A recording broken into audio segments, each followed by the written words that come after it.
Bonjour à toutes et à tous et bienvenue pour un nouveau numéro de Spurs Break, un podcast mensuel proposé par la Spurs Nation France pour discuter des San Antonio Spurs. With the first pick in the 18e épisode draft, Spurs Break select Gugur Kaaya, membre d'envergure qui nous fait le plaisir d'être avec nous. Salut Hugues. Salut à tous, merci de m'accueillir, très plaisir d'être avec vous. With the second pick in the 18e épisode draft, Spurs Break select a 5'9" chroniqueur from la Suisse. Salut Benj. Bonjour. With the third pick in the 18e épisode draft, Spurs Break select a 5'8" chroniqueur from le Var into le sud de la France. Salut Jules. Alors, from le Gard. From le Gard, c'était pas loin. Y a pas de mal. Spurs Break épisode 18, c'est parti. Joshua Primo, Joe Wieskamp, 49 millions de dollars de cap space à dépenser, voici les trois gros sujets de ce podcast. On enregistre le soir juste avant la free agency, alors on n'a pas encore vu le sign and trade de DeRozan pour LeBron plus des pics de draft, mais la seconde partie du podcast sera consacrée à ce que nous voulions voir se passer avant d'avoir les Vosh bombes. En attendant, ce que l'on sait, c'est que les Spurs ont sélectionné Joshua Primo, le plus jeune joueur de cette draft, et celui qui a le nom le plus stylé. Hugues va pouvoir nous éclairer sur ces deux joueurs, merci à toi d'être là, et merci d'ailleurs à la team Envergure de répondre présent chaque année, vous régalez. Vous êtes gentil. les meilleurs du monde. On fait de notre mieux. Alors Jules, quand tu as entendu ça... With the 12th pick in the 2021 NBA Draft, the San Antonio Spurs select Joshua Primo from Toronto and the University of Alabama. Quelle a été ta première réaction? Alors, quand j'ai entendu ça, en fait, je l'ai pas entendu en direct parce que je dormais. parce que je travaillais le lendemain. Mais au réveil, ma première réaction, c'était qu'est-ce que c'est que ce bordel? Clairement, je comprenais pas ce choix. Puisque il était annoncé vachement plus bas. On en reparlera après qu'il y avait des rumeurs comme quoi d'autres franchises le voulaient assez haut. Mais bon, comme il était annoncé plus bas, moi, ma réaction, ça a été mais pourquoi on n'a pas de trade down pour l'avoir si on le voulait absolument? Bah, cette première réaction, c'était la même que tous les Américains, parce que moi je regardais en direct et j'avais tous les Américains sur Twitter ou ailleurs qui répondaient comme ça, mais pourquoi on n'a pas drafté un intérieur, pourquoi on n'a pas de trade down, pourquoi Primo, et même des gens qui l'insultaient, tu vois, tu es nul, ne viens pas chez nous. Oui, non, mais ça, c'est pas les couteaux les plus affûtés du tiroir. Pas des couteaux d'ailleurs. C'est autre chose. C'est même pas des couteaux. C'est des êtres humains. Ouais. Ben, t'en as pensé quoi toi? Moi je me suis réveillé avec les cris d'alarme de Jules qui était en train de se tailler les veines. Moi je le connaissais pas, je le connaissais pas du tout. Donc j'ai vu aussi un peu plus ou moins tout le monde exploser à mon réveil. Il s'est avéré que j'ai attendu de voir un peu ce que ça disait autour. Effectivement, il y a eu des rumeurs comme quoi plusieurs franchises, notamment les Hornets, le Thunder et les Hawks étaient intéressés par son profil. 18, 19 et 20. C'est ça, donc ça répond à la grosse question pourquoi on n'a pas de trade down. Parce qu'il aurait peut-être été pris, ouais. C'est ça, et en fait ça correspond bien à la direction que prennent les Spurs depuis quelques années, c'est-à-dire des joueurs qui peuvent jouer à plusieurs postes sur le terrain, qui sont capables de faire plusieurs choses. Primo étant annoncé entre les postes 1 et 3 si je dis pas de bêtises, ou au moins 1 et 2. Donc un joueur assez versatile, et c'est un joueur de toute façon qui va être pris sur le très long terme. Qui va sûrement passer au moins un an entier en G-League avant d'arriver dans le roster parce que, comme on l'a dit, c'est le joueur le plus jeune de la draft et donc c'est un produit pas du tout fini. Il y a encore beaucoup de choses à travailler. Et l'argument que j'ai le plus vu, que tout le monde a le plus vu au sujet de sa draft, c'est pourquoi on n'a pas piqué un intérieur. Parce que quand on est une franchise comme les Spurs, et de manière générale quand on est une franchise NBA, on prend généralement des joueurs au talent et pas au fit. Et du coup, on a décidé de prendre, selon le front office, le meilleur joueur disponible, et il s'est avéré que c'était Joshua Primo. Hugues, est-ce que Joshua Primo était le plus talentueux à prendre en 12? Est-ce que des mecs qui sont tombés derrière n'ont pas un plafond plus haut? Ça, c'est toujours une question très difficile. Bah oui. À mes yeux et aux yeux d'envergure, non, c'était pas le plus talentueux. Et même si on fait par panier dans la catégorie, donc en gros, comme tu l'as décrit, un arrière qui à terme devrait tenir le ballon, même là on en avait d'autres avant, chez nous. Qui par exemple? On avait Jaden Springer, on avait Keon Johnson, on avait Sharif Cooper. Alors après t'as plein de profils un peu différents, mais on en avait beaucoup. avant Joshua Primo, pour résumer rapidement, chez Envergure, parmi la team principale, personne ne l'avait au premier tour sur sa mock draft. D'accord. Ça ne veut pas dire que ça va être un mauvais joueur, ça ne veut pas dire qu'il n'y a pas un potentiel et on va en reparler, mais voilà, personne ne l'avait au premier tour.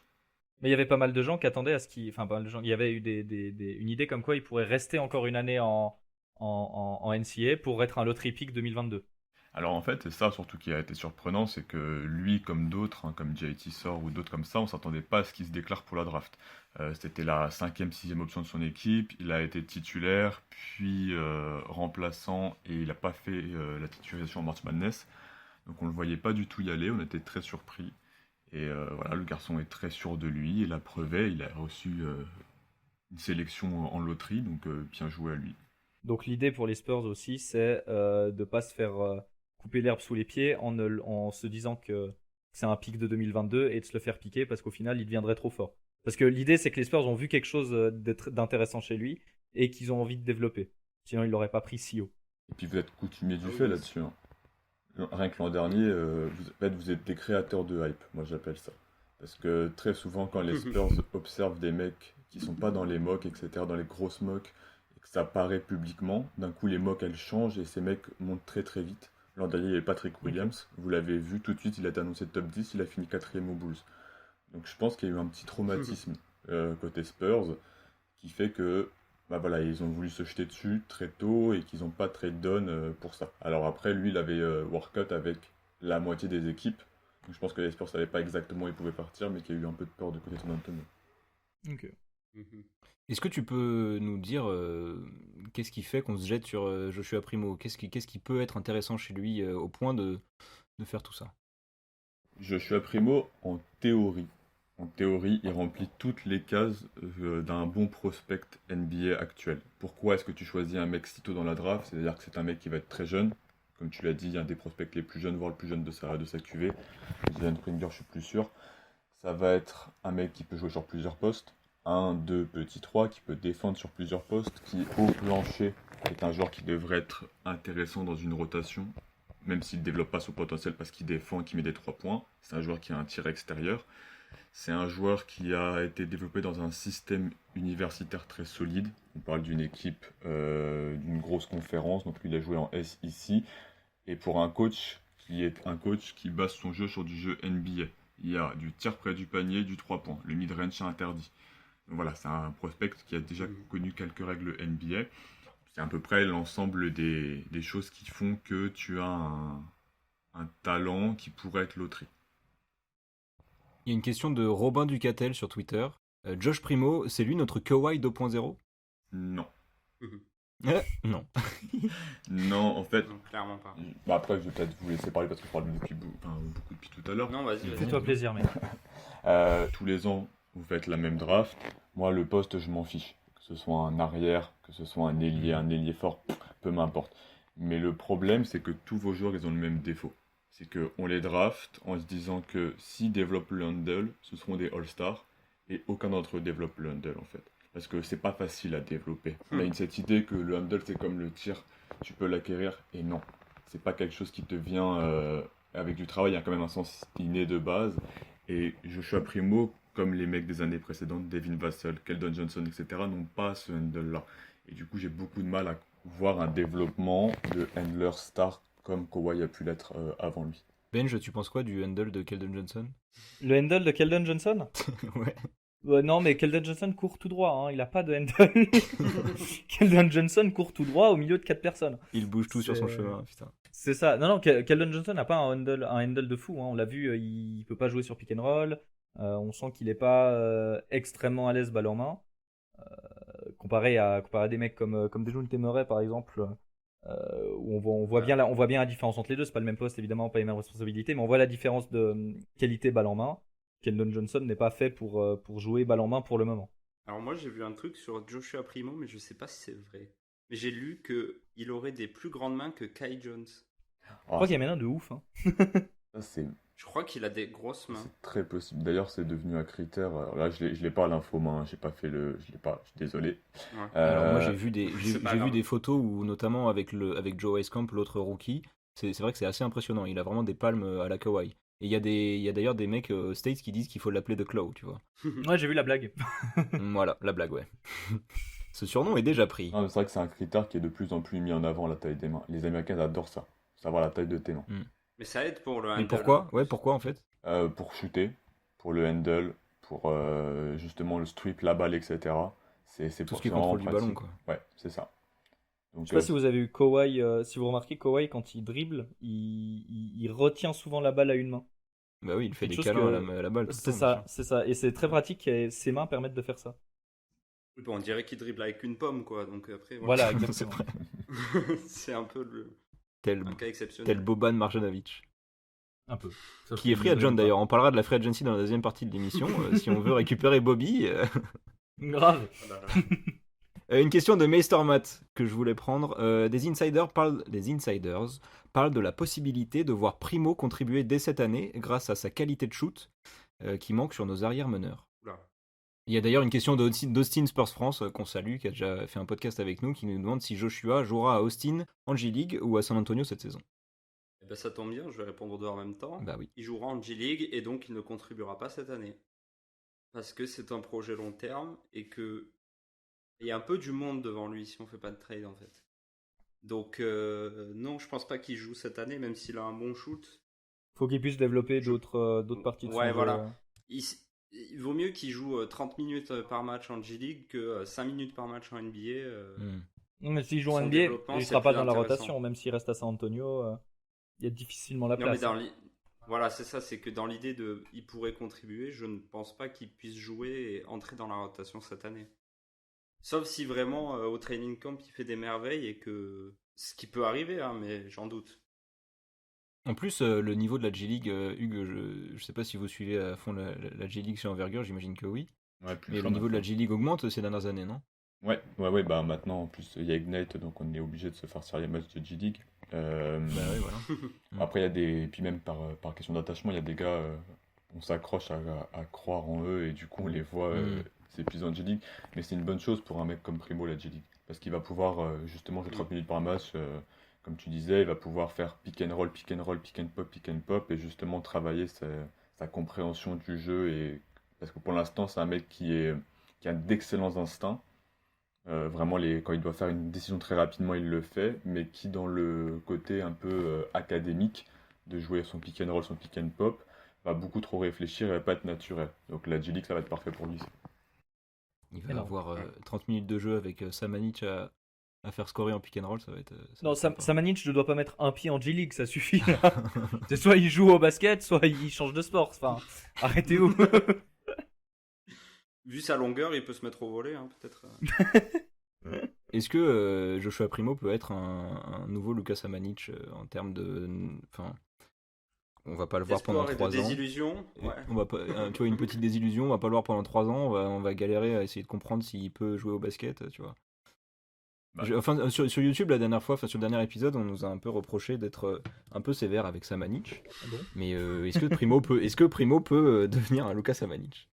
Je pense pas, parce qu'il a un plancher, comme je te disais, un peu comme Devin Ouais. Vassell avant lui, qui en fera de toute façon un joueur positif défensivement, parce qu'il est vraiment très bon défensivement, il a de très bons instincts, il est très très long, il est assez puissant, et qui pourra tirer. Alors je sais pas à quel point sa saison au tir montre ses capacités réelles à tirer, parce que le geste n'est pas non plus hyper académique, en attendant ça rentre.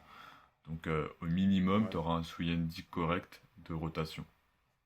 Un des indicateurs pour le shoot, c'est le pourcentage au lancer. Il est comment, Joshua? 75%, mais il en shootait que Ouais, il shootait pas.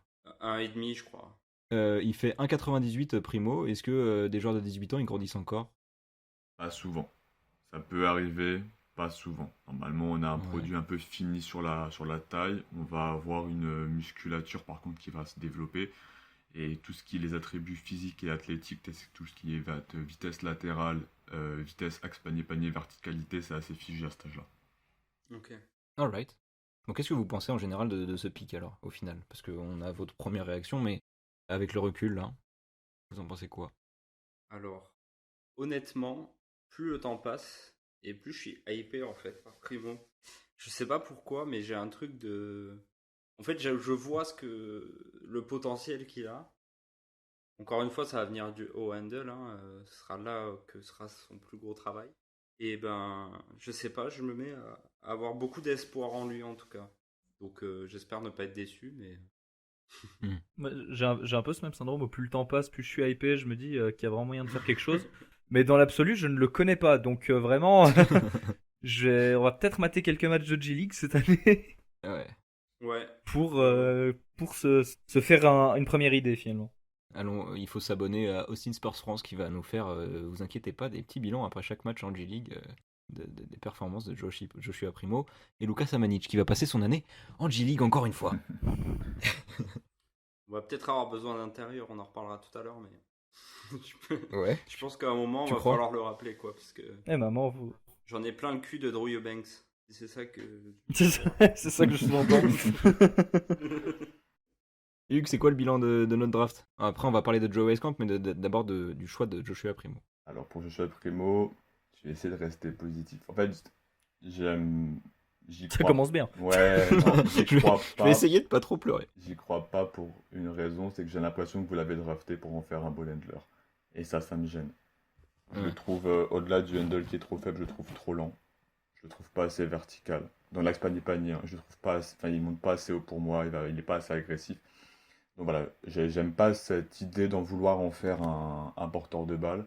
Par contre, si vous décidez d'en faire un finisseur, un créateur secondaire, un défenseur élite, un bon shooter, là je peux accrocher, rentrer dans le wagon.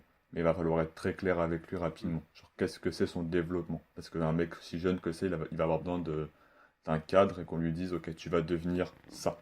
Et on va travailler ça. Et si les Spurs le font bien, ouais, c'est cool. Mais s'ils en font un ball handler, non. Et parce que tu trouves que les dernières années, on développe pas de la bonne façon les jeunes qu'on draft? Bah, j'ai l'impression, comme je te dis, que c'est tous les mêmes et que Ouais. si jamais Parce que chaque année, j'ai l'impression qu'on leur dit aussi, on va en développer le handle. J'ai vu Lonnie Walker, on va développer le handle. J'ai vu Devin Vassell, s'il développe le handle, ça peut être Kawhi. Tu vois, forcément, j'ai vu pas mal de Mm. trucs comme ça et en vérité, je vois pas des gros progrès au handle parce que ces mecs avaient trop de lacunes de base. Donc, soit il faut changer d'idée sur les joueurs que tu draftes, soit il faut que tu vires ton coach de handle et que tu en prennes un autre. Ça peut être aussi une option. On a l'un des meilleurs coachs de shoot de l'histoire avec. Comment il s'appelle? Oh Chip Engeland. Ah, Chip Engeland. Mais oui, c'est vrai qu'on n'a jamais entendu parler du coach de handle des Spurs. Après, pour moi, le vrai problème de Lonnie Walker, c'est. Son premier problème pour moi, c'est même pas son handle, c'est sa prise de décision et le fait qu'il. C'est son cerveau le problème. C'est ça, son handle, pour moi, il a pas eu le temps d'être expose tant il prend de mauvaises décisions. Donc. Peut-être que quand il commencera à faire les bonnes choses et qu'il les exécutera mal, on verra des lacunes. Ah, peut-être qu'il faut juste lui dire tu finis l'action quoi. Et pas mettre une pression sur ces jeunes-là parce que c'est un coup à les flinguer parce que les fans leur tombent dessus en disant ils perdent tout le temps le ballon et tout, c'est pas bien. C'est des mecs qui sont pas faits pour ça. Tenir le ballon en NBA, c'est moins d'1% des joueurs quoi. Enfin, pour être un vrai créateur positif pour ton équipe, et il y a une raison là-dessus. Donc voilà, faut peut-être revoir les objectifs sur ça. Après, encore une fois, sinon toutes les autres cases pour en faire un bon prospect, elles sont là. Cool. Lourd. Est-ce On va que. parler de l'autre. Ouais, on parle de l'autre. Alors mais juste je avant, voudrais- Vas-y. je viens de recevoir une notification de Bleacher Report. Mon Il y Dieu. aurait un intérêt mutuel entre Oui. DeMar DeRozan et les Knicks. Oui, Selon d'accord. Yann Begley. On récupère quoi? Oh non. Attends, on parlera de ça. DeRozan aux Knicks. On parlera de ça dans la deuxième partie de l'émission, mais ok, intéressant. En même temps, on parle de DeRozan un peu partout. Mais t'inquiète, dans un mois, on n'en parlera plus. Bah ouais. Peut-être que même ce soir, on n'en parlera plus parce qu'on saura où il est. Ouais. J'ai une dernière question avant de partir sur Joe Weiskamp. Est-ce que c'est pas une façon de continuer à développer les jeunes qu'on a déjà? D'avoir drafté Joshua Primo qui a 18 ans, plutôt que d'avoir pris un mec un peu plus confirmé ou un mec au fit ou voilà, un joueur qui aurait pu être dans le roster directement. Honnêtement, je me faisais la réflexion l'autre fois que ce choix de Primo est peut-être un message du front office qui nous dit là c'est bon, on y va à fond dans la reconstruction, on prend le plus jeune avec beaucoup de potentiel, on sait pas trop où ça va aller et on verra ce que ça donne. À mon avis, pour le coup, c'est pas un facteur, un des facteurs principaux de son choix. Ils ont dû vraiment voir un truc en lui où ils se sont dit, ok, Oui, bien c'est sûr. bon, on le prend, mais ça a dû peut-être, ça a peut-être été un truc. En plus, ça permet de Ouais. déjà contribuer, enfin déjà Moi, c'est un continue peu à le former. message que j'ai reçu en tout cas, tu vois, avec ce choix. Mais écoute, t'as des inside au front office. Non, mais le message que j'ai Tourner. reçu par rapport à mon ressenti, quoi. Mhm. Mais est-ce que tu penses pas que le mieux pour développer tes jeunes, c'est leur donner un vrai mec qui permet de les développer sur le terrain? Mhm. Genre un gars qui peut créer des espaces et qui permet du coup à ces gars de s'exprimer vraiment dans ce qu'ils font le mieux sur un terrain de basket. Alors que ce soit par la draft ou par une free agency, hein, mais voilà, Bah, c'est ce que faisait un peu DeRozan ouais, depuis quelques années ici. C'est lui c'était le franchise player et c'est lui qui permettait de créer les espaces et de créer pour les autres. Mm.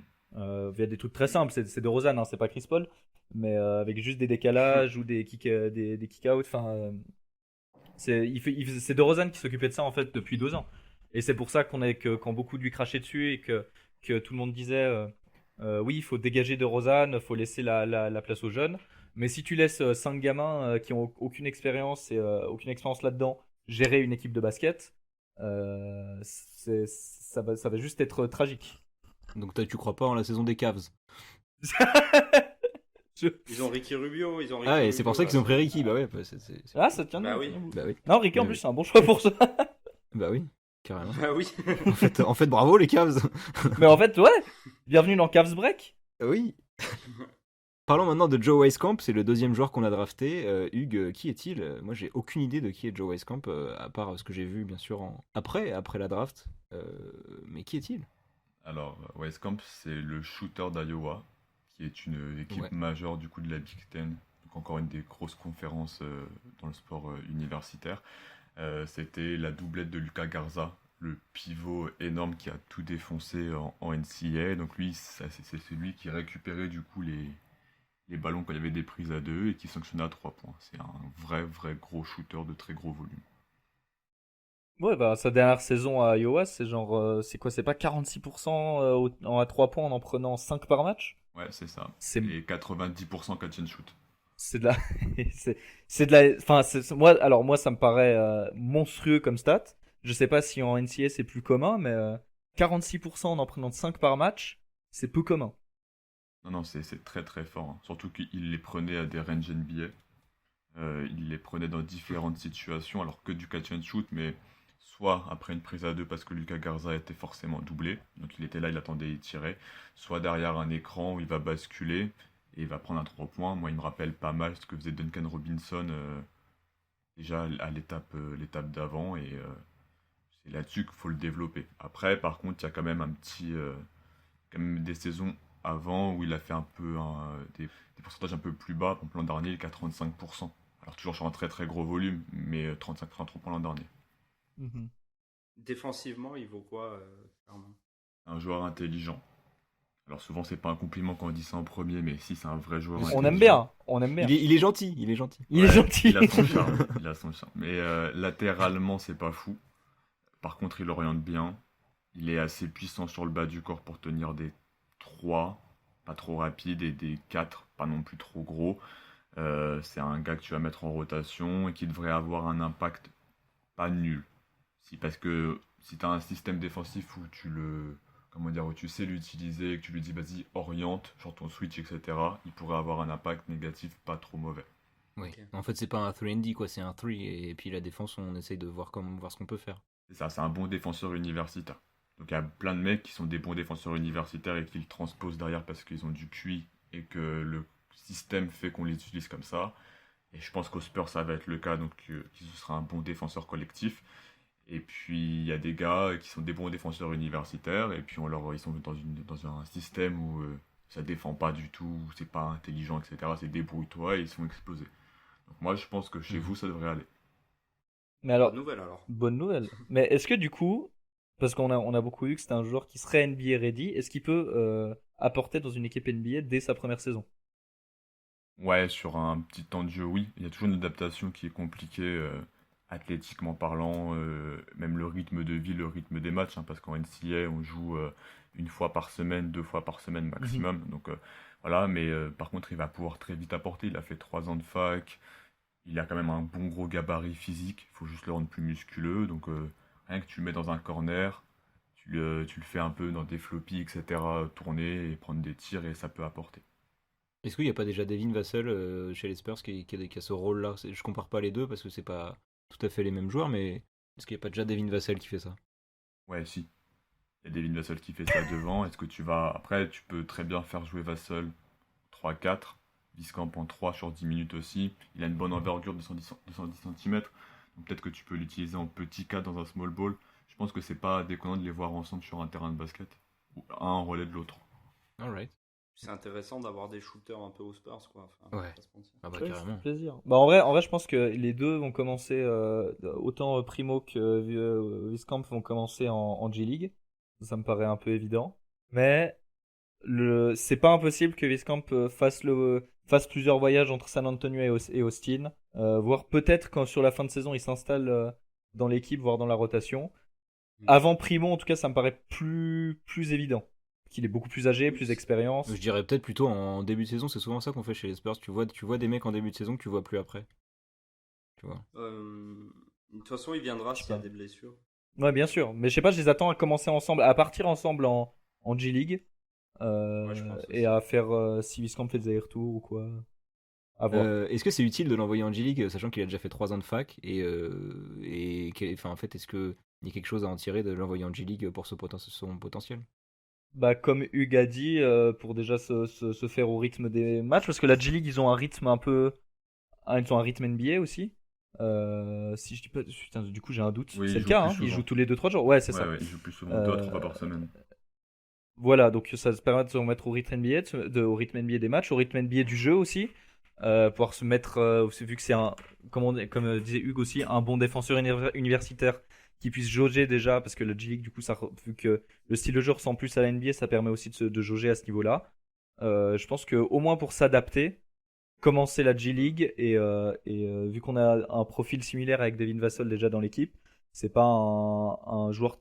On peut se permettre de toute façon, vu que c'est un rookie, on peut se permettre de le laisser sur le côté, mais à mon avis, ce serait une bonne idée pour lui pour se mettre dans le bain. Au moins. Ce serait pas déconnant qu'il joue 4 souvent chez vous. Il faudra avoir votre free agency. Si on me dit, même s'il fait qu'un 98, hein, si on me dit qu'il va souvent jouer 4, moi je suis pas surpris. Parce que c'est un bon répondeur. Et qu'il, comme je te dis, il est puissant au sol. Donc vous trouverez tout le temps un peu de temps de jeu pour lui. Ok. On va avoir des belles séquences avec Drew Eubanks en 5 et Joe Wieskamp en 4. Je vais me canner. Et ce que je viens de dire, est-ce que ça ressemble pas à du tanking là, ce que je viens de dire? ça, Ah, ça Eh pue, oui. hein. Ouais. Ce sera pas annoncé comme du tanking, mais. C'est une question qui revient tout le temps, le tanking, quand on demande aux suiveurs de Spurs Break de nous poser des questions. Robin Ducatel nous demande: est-ce que le départ de nos joueurs d'expérience nous amène vers une véritable saison de tanking? Je pense pas. Je- Je pense que en fait, on va jouer Dejounte, Derrick, tout ça là, ça va jouer à fond. C'est juste qu'on va manquer de talent pour gagner, mais en vrai, ça va pas être une saison dégueulasse ou comme Houston cette année où il y a 60 joueurs qui ont joué la saison. On va pas faire ça. On va pas l'officialiser, mais c'est juste qu'on sera pas assez fort pour gagner des matchs. C'est ça, en Ça fait. dépend qui on signe, mais En fait, je pense qu'on va essayer de signer justement des joueurs d'expérience pour entourer un peu tous nos jeunes. Re-signer Patty Mills, une priorité. ah oui. Oui. Et après on va jouer du mieux possible. On va essayer de faire la meilleure équipe possible. Mais étant les Spurs et étant dans la situation qu'on est, on va juste être, malgré tous les efforts, on va juste être trop mauvais pour gagner des matchs.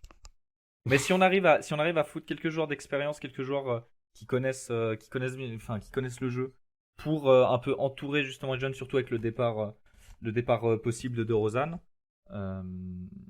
ça peut les permettre aussi de leur laisser les clés, justement, de les permettre de les développer à ce niveau-là et de voir comment on s'en sort finalement.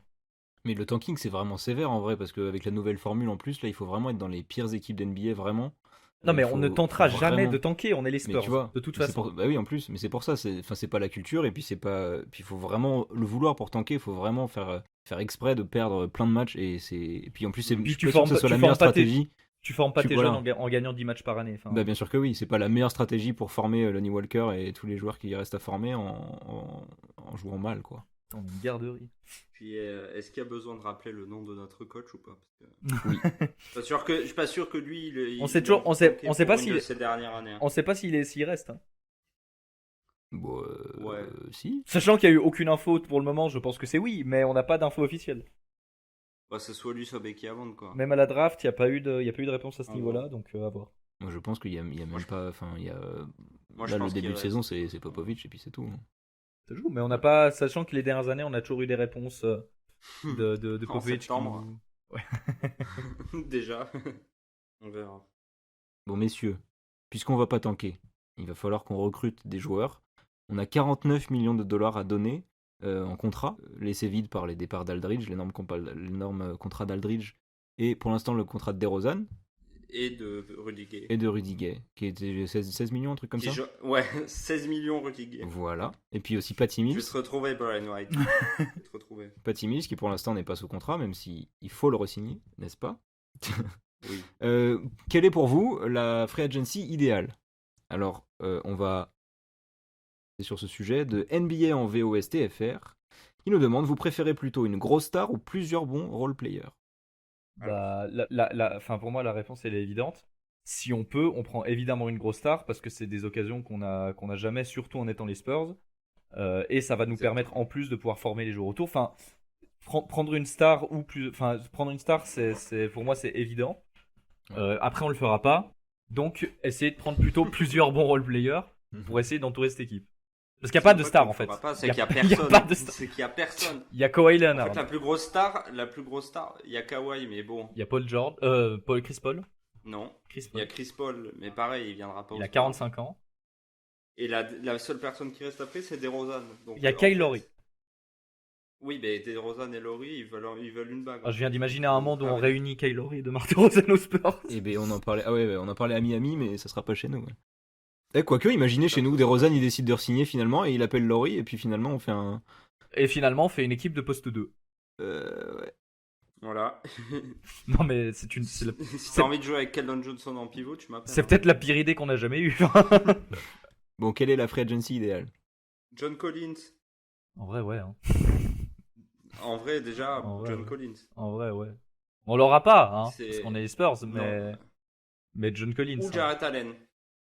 Jarrett Allen, Mais j'y on crois. l'aura pas non Jarrett Allen, j'y crois encore moins. Les Cavs veulent vraiment le signer. Ouais, voilà. Et John Collins, les Hawks vont s'aligner sur quasiment toutes les offres. Je pense que c'est. Il fait À même. moins qu'on lui mette le max du max du max avec des clauses de port. Mais est-ce qu'on a envie de lui mettre le max du max du max finalement? J'ai quelques doutes. Pour expliquer qu'on la a le situation choix quand même, c'est que Jarrett Allen et John Collins, ça dépend pas des Spurs. Et c'est, enfin, on peut leur faire une offre, mais ils sont restricted free agents, Ouais. ce qui veut dire que c'est les franchises dans lesquelles ils sont déjà qui ont la main, qui peuvent s'aligner sur les contrats qu'on propose. Ils auront 48 heures pour s'aligner. À partir du moment où il aura accepté l'offre. Tu vois le détail, ok. Faut qu'il l'accepte en scred et qu'il vienne pas la franchise. C'est le seul moyen. C'est le seul moyen. C'est interdit. Du coup, je pense qu'on aura Laurie Markkanen. Bah, il est restricted aussi, mais les Bulls en veulent pas, c'est la différence. Et on se demande bien pourquoi. Bah tiens, Hugues, pourquoi les Bulls ils en veulent Ouais, c'est une très bonne question. Il faut que je le fasse en combien de temps? Non, 2 heures. 2 heures. Tu fais moi, une disserte. Ça va. Tu fais une Tu as disserte. 2h30, on prend les meilleurs passages, t'inquiète, il y a un montage. Vas-y. Non, très rapidement, Laurie Markkanen. Voici le best-of de Hugues sur Markkanen. Let's go. Laurie Markkanen, il est plus dans les projets. On a besoin de libérer du cap parce qu'on cherche à signer un meneur de jeu. Il nous a déçus plusieurs fois. C'est un mec qui est tous les ans, tout le temps cassé. Dès qu'il va au contact, il se casse. Qui a pas une mentalité de tueur, donc on l'attendait comme première ou deuxième option offensive. Il a jamais pu assumer ce rôle-là.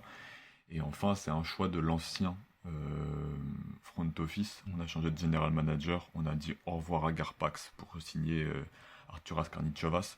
Donc voilà, c'est pas un joueur que lui a fait venir, donc il le laissera partir volontiers. Mais est-ce qu'il y a un espoir finalement pour Ouais. pour lui, pour la NBA et pour l'équipe qui va le recruter? Je pense que ouais, moi j'ai été un des plus gros défenseurs sur les réseaux sociaux pendant très longtemps. Laurie Markkanen, on lui a jamais donné des ballons corrects pour le faire marquer. On n'avait pas de créateur de jeu, on n'a jamais fait autre chose que faire pick and roll, pick and pop. C'est un gars à qui il faut que tu donnes des écrans que tu le rapproches près du panier parce que c'est pas qu'un shooter à 3 points comme Ryan Anderson, c'est un vrai finisseur athlétique. Et dans un système de jeu où il est troisième, quatrième option, et où ça bouge avec du mouvement, ça peut être un gars qui peut tourner à 18 points par match, je pense. Très intéressant. Par contre, il défendra jamais. Moins intéressant. Moins bien. Moins bien. Mais Alors par contre, je viens de voir, pendant que Oui. Hugues faisait sa disserte, selon Mark Stein, j'ai pas eu le temps de retrouver la source, mais selon Mark Stein, John Collins serait la priorité numéro 1 des Spurs. Mais si John Collins retourne à Atlanta, ils s'attendent à... Enfin, faut s'attendre à ce qu'ils foncent sur Lauri Markkanen. Voilà. Sachant que moi, ça me fait peur cette info. une de Moi nos- aussi, mais moi, de façon très irrationnelle, j'ai très envie de voir Markkanen aux Spurs. Parce que c'est un joueur que j'aime bien, et je suis Mais un moi peu aussi, déçu hein, de son mais c'est état pas aux ça qui me Spurs. fait peur. Oui. Moi, ce qui me fait peur, c'est le contrat qu'on va lui filer, en fait. À Markkanen. Oui. Mais après, tous les points négatifs que Hugues nous a exposés, peut-être que c'est une des raisons qui fera qu'on pourra en tirer un contrat pas trop onéreux. Non, ouais. Je sais pas, il y a Non, mais parce que il y a trop de front Markkanen à 15 office qui vont millions, se battre je dis dessus, oui. je pense. Markkanen à 25, c'est non. Non, mais Tu 25, vois, enfin, ouais. Mais en fait, c'est ça. En fait, Ah. on est nul en négociation déjà, pour commencer. Je rappelle qu'on a réussi à filer 16 millions l'année à Rudiger. donc, Et à moi, Pau Gasol. Moi, j'ai peur. Et à Pogazol. Je pense qu'il y a un problème avant ça, c'est qu'on essaye de le mettre en sign and trade actuellement. Et Ouais, ça j'ai vu hier aussi. oui. donc, on essaie de le filer au Pélican, on essaie de le filer au OKC. Donc il y a beaucoup de chances, ou si c'est pas votre priorité, et que si jamais les Hawks mettent 48 heures pour s'aligner, il soit plus disponible parce qu'il sera déjà transféré. Les Bulls n'auraient-ils pas envie de DeMar DeRozan? En vrai, si. Ah bah let's go! Moi, tu me demandes, oui, parce que en fait, on n'a pas forcément besoin d'un meneur de jeu, on a besoin d'un deuxième créateur. Moi, après, je peux mettre C'est- LeBron Jr. c'est- en meneur défensif. Et voilà, quoi. Donc, oui, C'est oui, parfait, DeMar c'est DeRozan, parfait je dans peux son rôle. Hein. Ouais, grave, totalement. Moi, j'aimerais beaucoup un DeMar DeRozan sur le poste 3, Patrick Williams en 4, Vucevic en 5, Lavine en 2, et en 1, je te mets Troy Brown Jr. pour défendre sur les extérieurs. Moi, ça me va. Mais à ce que je lis, il serait plus chaud pour aller sur les plages de South Beach à Miami pour une mid-level exception pour l'instant. Ouais, Mais après, c'est c'est vrai, vrai mais qu'il faut aussi prendre en compte ce que veut Demar. Et Demar DeRozan, il a déclaré que s'il partait des Spurs, parce qu'il a pas dit je veux une bague, il a dit si je pars des Spurs, ce serait pour une équipe qui me donne l'opportunité d'être champion NBA. Voilà, pas mais j'ai de la peine négocier. à croire qu'il partirait pour une MLE. hein. C'est très très peu. Elle est à combien la MLE cette année? Elle doit être à 7 millions, un truc 10. comme ça? 8 millions? 9,5 si je me trompe pas. C'est quand même peu, hein. Quand tu passes de 27 à 9, ça fait mal. Je suis pas sûr si, je suis pas sûr. C'est pas très fréquent qu'on trouve des joueurs qui font des concessions downgrades. comme ça. Ouais, Ouais. des concessions comme ça, surtout quand DeRozan pourrait encore espérer plus. Je sais pas où, mais aux Bulls par exemple. Mais voilà, à voir, à voir. Mais ça peut être une idée intéressante. Par contre, si on fait sign and trade de Markkanen DeRozan, il va falloir nous envoyer plus que Markkanen. Hein. Alors, je t'avoue que je C'est gère compliqué pas la des sign and franchise. trade, hein. Ouais, et c'est récent. hein. Avant, c'était une licorne de sign and trade. Maintenant, tout le monde l'évoque. Mm. Mais pour l'instant, vous n'avez pas cet argent-là. hein. Parce que pour l'instant, vous avez un Capols de Patty Mills à 20 millions. Et il va falloir voir ce que vous en faites. Sinon, vous l'avez Il pas. va falloir le vous êtes- re-signer et pas cher. Ça va être compliqué le dossier Patty Mills aussi. Bah oui, notre bon Patrick, il est désiré par certaines franchises, notamment les Lakers, Les Celtics aussi. les Celtics, les Les Lakers. J'ai beaucoup vu les Celtics. J'ai vu un peu les Lakers aussi. Moi, j'ai vu des montages horribles où il y avait Patty Mills avec le maillot des Lakers, les amis. Ah, ça m'empêche de dormir la nuit. hein. Ah, bordel. Ah, c'est une catastrophe. Mais en fait, le problème, c'est que Patty Mills peut encore et va encore contribuer dans des équipes NBA. Et que chez nous, il va être obligé au fil du temps de toujours accepter des rôles réduits sur le terrain. Et Ouais. ça va être à savoir si lui, il est prêt à faire ça pour la franchise. S'il aime la franchise au point de sacrifier son argent et son temps de jeu pour l'avoir. Et ça me paraît assez improbable. Bah, Donc, il va rappelez-vous ce falloir qui s'est faire des passé avec concessions Tony sur le Parker. terrain aussi. Rappelez-vous ce qui s'est passé avec Tony Parker. Au final, Absolument. on lui donnait un. Tu vois, et on peut pas dire que Tony Parker n'aimait pas les Spurs. Et on Non, lui mais en plus, proposait Tony Parker, Ouais. on lui a proposé un contrat à peu près similaire à ce que les Hornets lui proposaient. Ouais. Sauf que avec un Le rôle de était troisième cata. meneur. Ouais, Ouais. le rôle était catastrophique. Et c'était évidemment pas suffisant pour lui. Et c'est ce qui risque d'arriver avec Patty Mills. Il faudra faire des concessions à toujours. Enfin, à mon avis, si on le re-signe, il sera toujours en première rotation, à jouer au poste 2. et voir qui est-ce qu'on recrute à Free Agency autour pour gérer ça. C'est un puzzle, Ouais. un bien beau puzzle. Je veux pas être défaitiste, mais je pense que va falloir lui dire au revoir, hein. Moi, je pense qu'il reste. Je pense qu'il reste et qu'on va continuer à le faire jouer. Moi, je veux pas être défaitiste pour celui qui avait dit que la mid-level exception, mais les Spurs, ils ont pas la mid-level exception non plus, hein. Je suis Ah, désolé, merde. je vous casse tout ce soir, mais vous avez On trop l'a de filé cap. à qui? Mais vous avez trop de cap pour avoir la mid-level exception. Sauf si je dis des grosses Ah oui, c'est bêtises. ça. Normalement, la mid-level, tu l'as que si t'as moins de cap que la mid-level. On l'avait pas donné à Trey Lyles à l'époque où on voulait Maurice. On l'avait Si. donné à Trey Lyles. Ah oui, il avait Ouais. pris la MLE Trey Bah Lyles. Oui, oui. mais il est free agent. Mais de toute façon, oui, c'est qu'on a trop de cap. Ouais, voilà. Ok. Avec tout l'argent qu'on a, vu qu'on a trop de cap pour avoir la mid-level apparemment, excusez-nous. Hein. On n'est pas assez bien pour la MLE. La C'est MLE rare veut que pas de nous, C'est désolé. rare que ça nous arrive, hein. Ouais, c'est clair. merde, C'est pas ouais. souvent qu'on a autant de cap. Est-ce qu'on donne un contrat? Est-ce qu'on propose un contrat? Parce qu'il faut encore qu'il accepte. Quoique, on a vu qu'il avait un intérêt mutuel entre les Spurs et lui. Je parle de Kelly Oubre Jr. Ah bah moi je dis que oui, hein. Moi je dis qu'à un moment, va falloir un peu de talent. Alors, je suis pas son plus grand fan, Je suis plutôt d'accord. Ouais. mais on n'a pas beaucoup mieux, quoi. Il sort d'une saison compliquée. Enfin, plutôt compliquée. Ça va peut-être jouer sur aussi le prix qu'il va demander. Enfin, ça va évidemment jouer sur le prix qu'il va demander. S'il tourne à 20 points par match, ce serait pas la même idée. Je serais pas intéressé par les sports d'ailleurs. Mais honnêtement, on a besoin de joueurs au poste 3-4 comme lui il peut le faire. Ouais. Il peut apporter du scoring aussi. On en a besoin. Surtout, en fait, si Domar part, Kelly Oubre doit être la cible numéro 1 à son poste aussi, en fait. Je pense. Je pense qu'il va demander 15.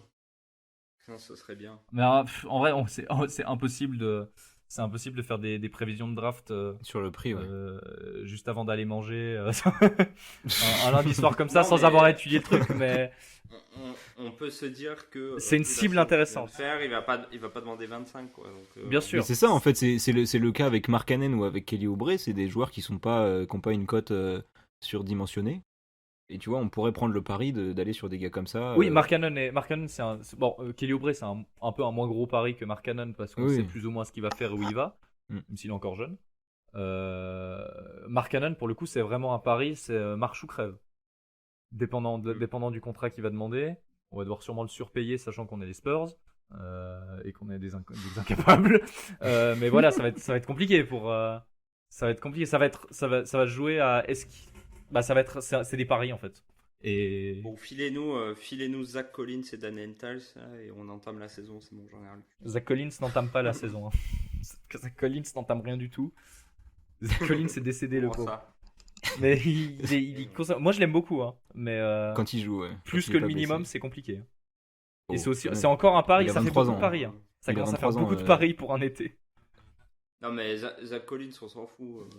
C'est une façon de parler, mais c'est histoire d'avoir une rotation à l'intérieur. Luc, tu penses quoi de Kelly Oubre avant qu'on aille sur le secteur intérieur vraiment? Ah, c'est un joueur que j'aime beaucoup aussi. Encore un finisseur. Mais il apporte un peu de folie. C'est un vrai scoreur rétabli maintenant en NBA. Donc un défenseur polyvalent. Moi j'aime bien chez vous. Ça fera le pied de nez au Maurice que vous avez pas eu il y a quelques années. Ouais, c'est ça. Je suis très Ok. content d'avoir eu Trey Lyles à la place. Je vais pas mentir. Mais ouais, non, Trey Lyles, très intéressant.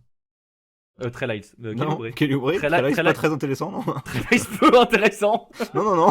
Ah, j'ai un autre nom, mais je pense pas qu'on l'ait, mais Otto Porter Oh. Junior. Ah, tu veux me flinguer? Pardon. Tu prends que des anciens de chez moi. Ouais. Alors lui, je l'ai pas du tout Ouais. dans mon cœur en plus. Donc vas-y, je t'en prie, démarre-moi là-dessus. Hugues, si vous l'avez pas compris, est fan des Bulls. En plus, 26 millions cette dernière année. Non, mais. Je sais pas combien il va demander là. Mais... Non, mais vu son niveau de jeu, il va demander beaucoup moins, hein, je te le dis. Le problème, c'est que c'est pas un professionnel. Mais Genre, il est hors de forme tout le temps. Il vient pas aux entraînements. Il est pas. Comment dire? Il invente des C'est fausses tellement le dernier maladies. sur notre liste. Ah ouais, non, mais. ok, Kelly Voilà, Oubre, c'est pas mal. En Oubre, fait. s'il te plaît. Laissez tomber. C'est n'importe quoi, Otto Porter. Ah, moi, j'avais juste vu sur le papier 3&D potentiel intéressant, mais en fait. Non, mais tu cesses. Il est payé 26 millions, putain. Non, mais ça Il a va. tout, sauf la mentalité. C'est vrai qu'il y a eu des rumeurs sur. Tu parlais de Zach Collins et de Daniel Theis. Il y a eu des rumeurs sur Daniel Theis aujourd'hui même. pas mal. C'est pas une mauvaise, c'est c'est ça. pas une mauvaise idée pour renforcer le secteur intérieur. C'est encore une idée de, notre force va absolument pas venir de là, et puis on va mettre des joueurs qui vont faire le sale boulot là-bas, prendre des rebonds. Daniel Tice shoot un peu si je le confonds pas avec quelqu'un d'autre. Donc en plus ça apporte toujours ça. Un profil très intéressant pour les Spurs. En vrai, dépendant de combien ils demandent, ça peut être une bonne idée. Dieng est dans la même idée aussi. Si on re-signe Dieng pour encore mettre Drew Eubanks devant dans la rotation, je vais aller moi-même à San Antonio régler les problèmes. Là. J'en peux plus de Drew Eubanks. D'accord. Mais c'est un bon gars, mais il est limité quoi. Sur des petites séquences, il peut apporter. Ah, il est, Sur des il courtes apporte. séquences. il est vraiment bon pour tourner les serviettes et célébrer Non, les shoots. c'est un Ça, bâtard. pour ce qui est du basket, Il a fait. Arrête. Il est pas Il est- si nul que ça. Non, il a fait des bons trucs quand même. Mais après, Gordy Dieng est meilleur que lui, et c'est même pas un débat. Hugues, je crois que t'aimes beaucoup Daniel Tice. Ouais, alors pareil. Toi qui l'as eu chez les Bulls. Et ouais, en fait, il n'y a que des mecs des Bulls, c'est incroyable. Non, Daniel Tice, par contre, je l'aime beaucoup, il est haut dans mon cœur. C'est un mec, tu te rends pas compte à quel point il est fort jusqu'à temps que tu l'as dans ton équipe. Il fait tout ce qui est invisible, genre tous les écrans, les backshots, etc. Impeccable. Vrai rebondeur, même s'il est undersize. C'est un bagarreur, il y a du toucher, c'est un athlète. Donc au Celtics, on l'a vu vraiment dans un rôle juste de sale travail.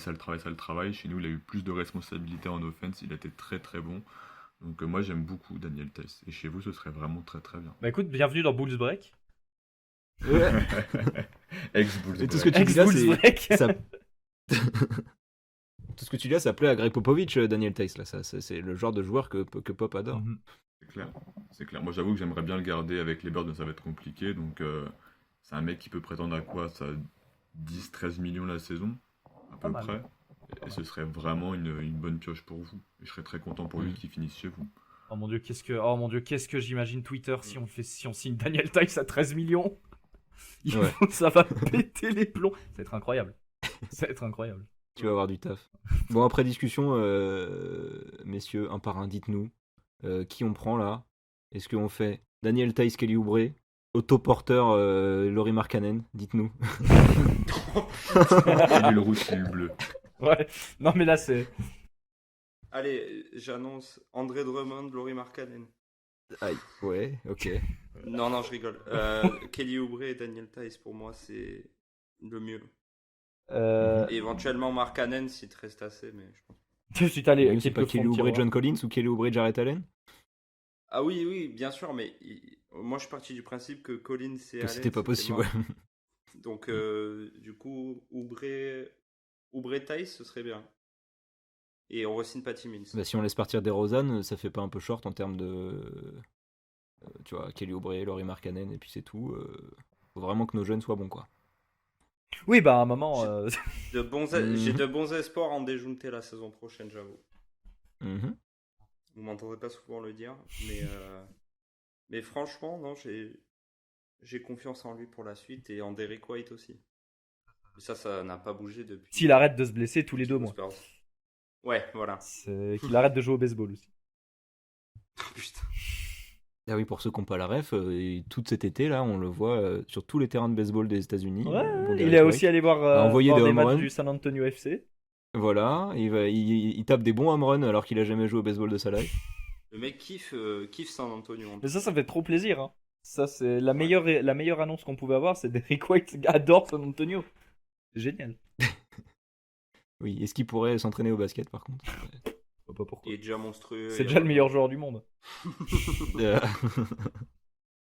Ok, Benj, tu veux quoi en free agency alors, toi Bon, évidemment, les départs de DeRozan et Rudiger, ça dégage. Même s'il paraît qu'il y a de bonnes chances qu'il re-signe. Enfin, c'est encore très possible qu'il re-signe. Qui ça? DeRozan. Non, Rudiger, c'est même pas une Oh, question. Il y a des infos comme quoi c'est encore parfaitement possible que DeRozan re-signe aux Spurs. Et vous en pensez quoi, vous? C'est pas une bonne idée. J'y crois pas. Pour moi, Et- même si Oui, ça mais reste s'il pas une re-signe, idée. vous en pensez quoi? S'il re-signe, si c'est pour un an, ça me va. Si J'aime c'est pas pour trop plus, l'idée. Ça m'emmerde. Non, mais on va encore stagner. À un moment, autant prendre des paris comme si on le peut. Laisser partir Autant DeRozan. tanker, quoi. Ouais. Voilà, autant aller à fond dans l'idée parce que DeRozan, ça va encore être stall et attendre. Donc des départs de Rosanegay, re-signer Patty Mills le moins cher possible, et soit quelque chose genre John Collins qui va déjà nous prendre tout notre cap et un 4-5 du style genre je sais pas Bobby Portis Ah ouais, pour, Bobby Portis, j'avais pour vu, c'est complémenter. intéressant. Toi, tu prends 2 intérieurs, toi. Oui. Mais en même temps, quand tu Mhm. prends John Collins, après, t'as plus tellement de choix pour faire autre chose. Je pense que tu peux Ouais. prendre un joueur qui va. Je sais pas exactement les prix, mais quelque chose genre Bobby Portis, c'est peut-être un joueur au poste 3 ou Kelly Oubre, un mec qui va prendre le minimum à l'intérieur, enfin quelque chose comme ça. Et sinon, si John Collins re-signe, un truc du style Laurie Markkanen, Kelly Oubre, Daniel Tice, quelque chose du style. Si Si on tu fait fais les ça, trois, t'as- si c'est tu joli, fais hein. les trois, t'as plus l'argent pour signer Mills, je pense. Mais je sais, Petit je va sais prendre pas, 1,5 je million. sais pas, j'ai pas les chiffres, je ne sais pas. Ou alors tu remplaces Ouais, on sait Tice pas, on par sait pas. Zach Collins et au petit bonheur la chance, le mec, je sais pas, le mec n'a plus sa maladie des autres verts. Et parce que Zach Collins va vraiment prendre le minimum, je pense, hein, pour le coup, ou à peine plus, un petit peu plus, peut-être 5, 6, 7, 6, 7 millions peut-être, parce que les Blazers n'ont pas voulu lui rendre. Mais du coup, on fait 12 paris à la fois. On fait Kelly Oubre, Mark Cannon et Zach Collins, et puis on regarde lequel c'est se que des pète, paris, lequel, lequel est une déception, et lequel va exploser. On espère qu'il y en ait au moins un. Et lequel finit All-Star. Et Hugues, lequel qu'est-ce finit que t'en All-Star. penses? C'est quoi notre free agency idéal pour nous? Alors, le fan des Bulls te dirait que je vous envoie Markkanen et que vous me filez des John Murray. Hein Alors, Non. non, c'est non. Voilà, vu que vous êtes 3 contre 1 et que c'est quand même votre podcast, je vais me plier à la majorité. Euh, J'aimerais bien que vous fassiez John Collins. Déjà parce que ça ferait bien chier les Hawks. Et qu'en plus, je le vois bien réussir chez vous. Donc, allez, John Collins, 27-28 patates, c'est parti, on y va. Il s'aligne pas sur 28 patates, les Hawks? Je t'avoue que j'en sais pas grand-chose. Je me dis qu'ils ont drafté Jalen Johnson, donc c'est qu'ils ont un peu peur quand même. Ils ont drafté un poste 4 de plus. Ils ont Tiens. DeAndre Hunter. Ils ont drafté au fit.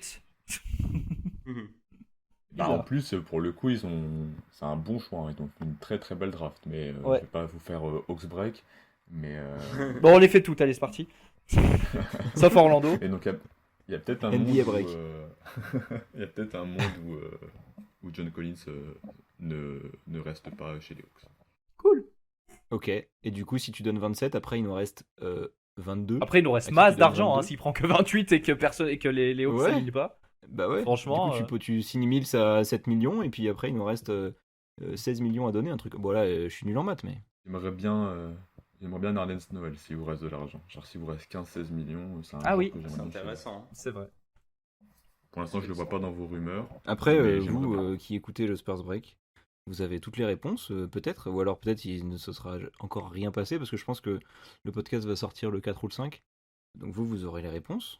Ça se trouve, on a dit n'importe quoi depuis le début, mais voilà, au moins vous savez ce qu'on voulait voir chez nous. Bah messieurs, c'était très intéressant. Est-ce que ça vous dit de passer au quiz? Ah, Allez, toujours. Let's go. C'est parti, game time. Ya, ya, ya, you want it all night. It's game time. Hugues, pour info, je chantais le jingle. Hein. C'est pas ça qui va se passer dans le montage final. Hein. Et tu Et le fais pourtant, très, très bien. qu'est-ce qu'on Tu devrais aimerait. laisser comme ça. Hein. Qu'est-ce qu'on Ouais. aimerait.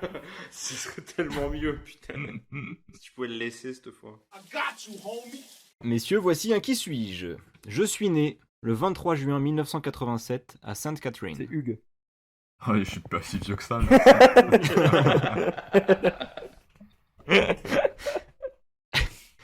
Je commence le basket à 5 ans. Avant d'arriver en NBA, je score 15,4 points de moyenne lors de la saison d'avant. Je suis drafté en 53e position de la draft 2009. Ma saison rookie est timide et je score une moyenne de 3,8 points, tandis que je tourne à 14 points de moyenne en D-League, à l'époque ça s'appelait la D-League. Je suis un joueur magnifique, mais ma carrière NBA ne décolle pas vraiment. Quand je signe en Europe en 2014, je débloque un palmarès impressionnant. Une Eurocoupe, une Coupe de Turquie, 2 Euroleague. Je termine une fois MVP de l'Euroleague. Je suis champion d'Europe 2013. Pas Anthony Bennett. Non. Je suis vice-champion d'Europe en 2011 notamment. Qui est champion d'Europe en 2013, les amis? Quelle équipe, s'il vous plaît? Voilà. Oh, monsieur, qui est champion d'Europe en 2013, s'il vous plaît? C'est nous. Ah, champion d'Europe à l'Euro. Ah oui, bah, basket. oui, bah je pensais que tu parlais de Champion d'Europe l'Euroleague. basket. Je pensais que tu parlais de l'Euroleague. Non, non, non. Moi aussi, Champion au d'Europe Oui, de c'est pour basket, ça. Putain, mais ça tombe vraiment à ce qu'on ait la réponse. Non, non. On est des clowns. L'enfer. Donc, Alors, l'équipe de France. Oui, oui, du coup. C'est Un Nando. joueur de l'équipe de France. Ouais, Qui a été MVP de l'Euroleague. Nando. Nando de Colo. Bien vu, Jules. Je te l'ai dit il y a 10 ans. Hugues l'a dit. Hugues l'a dit. Ah ouais Hugues Quand l'a dit, ouais. Merde, mais j'ai pas du tout entendu. J'ai même pas vu ton truc s'activer sur le Discord. Mais en Ouais, fait, non, on l'a pas je entendu, vous la mais il l'a laisse. dit. Il a probablement dit, vu comment on était des quiches avec Ben, j'ai même Grave. un quart d'heure. Ah, Et merde. en plus, Bah, il l'a d'accord, redit en juste. fait, En plus, il l'a redit juste avant Jules, si je dis pas de bêtises. Ouais, mais Donc, moi, ok. en fait, j'ai bugué sur le. Je croyais qu'il était En fait, drafté j'ai omis. en 2011, Nando. Bah, j'ai enlevé plein d'informations, notamment qu'il était déjà MVP de Pro A en 2008, tu vois, des trucs comme ça. J'ai évité de dire tout ça, quoi. Pour pas que ça soit trop facile. Mais du coup, ça a été trop facile pour Hugues, mais j'ai même pas entendu. Du coup, au montage, vous avez un gars qui dit la réponse, mais Eh bah, bien le joué. mec qui pose les questions le mec qui pose des questions qui continue comme si de rien n'était. Très bien. Comme c'est pas Hugues Break, je vous la laisse, c'est pas grave. Eh ben, si, mais non, mais du coup, t'as gagné. Bien joué, Hugues. Merci, merci. Bien joué. Bravo. Sur l'enregistrement, ça Tu sera. peux enlever le quiz sur l'enregistrement. On vivra sans. Vu le niveau de jeu, là, tu Ah ouais. peux. C'est une Ah ouais, catastrophe. quel enfer. Tu laisses ton jingle. Tu mets le- Vous avez proposé que Anthony Bennett. Non, moi. Putain, bravo les mecs. Hein. C'était une vanne. Oui, bah voilà, la seule proposition c'est une vanne. Bien joué. Ouais, c'est peut-être encore pire. Bon messieurs, c'était cool. C'était très très très bien. Merci Hugues, merci C'était très beaucoup. intéressant. Peu bah, pertinent merci à avec vous. Binge, mais Mais je... merci à Hugo moins d'avoir apporté du. Au moins, Hugues nous a appris plein de C'était trucs. un régal, c'était trop bien. Bah, Ouais. moi, vous connaissez toujours des boules. Grave. Ouais, on a beaucoup On parlé a des beaucoup boules. hein. parlé des poules. C'est parfait, c'est parfait. Bon, merci Hugues d'être venu. Merci à Envergure encore à chaque fois de répondre présent. Ouais, Vous nous régalez. merci. On se retrouve le mois prochain pour le prochain Sports Break.